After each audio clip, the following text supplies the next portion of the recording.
You ask Tiger to solve. This deals with linear equations with one unknown.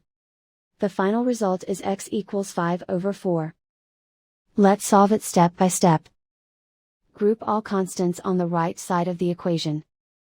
Subtract 5 from both sides. Group like terms. Simplify the arithmetic.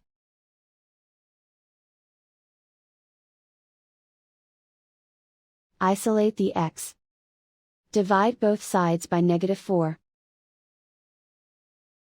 Cancel out the negatives. Simplify the fraction. Cancel out the negatives.